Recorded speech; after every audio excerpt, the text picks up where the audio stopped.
இங்கே ஒரு சின்ன பையன் காலில் இலை முளைக்குது. அவங்க அப்பா சிசர் வச்சு கட் பண்ணாலும் அந்த சிசரே வந்து கட் ஆகிடுது. அவங்க அம்மா சாக்ஸ் கொடுக்குறாங்க. ஸ்விம்மிங் பூல் போனாலும் கூட இந்த சாக்ஸ் போட்டு தான் போகணும் அப்படிங்கிறாங்க. இவனும் போகிறான், போய் குதிச்சிடுறான், உள்ள அடியில் வந்து மாட்டிக்கிறான். இவனால் வெளியவே வர முடியலை. அப்போ அங்கே வந்து சின்ன பொண்ணு வந்து அந்த பையனை வந்து காப்பாற்றும் போது அந்த சாக்ஸை ரிமூவ் பண்ணும்போது அந்த இலையை பார்க்குறான். உடனே அந்த பையன் அவளை எட்டி உதச்சிட்டு மேலே போயிடுறான். அடுத்த நாள் அந்த சின்ன பொண்ணு வந்து அவகிட்ட இருக்கிற மச்சத்தை வந்து காட்டுறா. நீ ஒன்று சாதாரண பையன்தான், நீ ஒன்றும் விசித்திரமான ஆள்லாம் கிடையாதுன்னு சொல்லிட்டு அவளை குட்டாக ஃபீல் பண்ண வைக்கிறான். 2 பேரும் ஃப்ரெண்ட்ஸ் ஆயிடுறாங்க. ஃப்ரெண்ட்ஸ் ஆகி சைக்கிளில் எல்லாம் ஊர் சுற்றுறாங்க.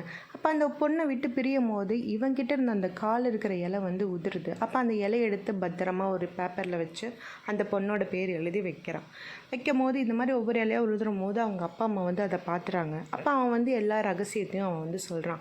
இந்த மாதிரி எல்லா இலையும் உதிரும் போது கடைசி இலை உதிரும் போது நான் வந்து மறைஞ்சு போயிடுவேன் அப்படிங்கிறான். அப்போ வந்து கரண்டு போயிடுது, அவனும் மறைஞ்சு போயிடுறான்.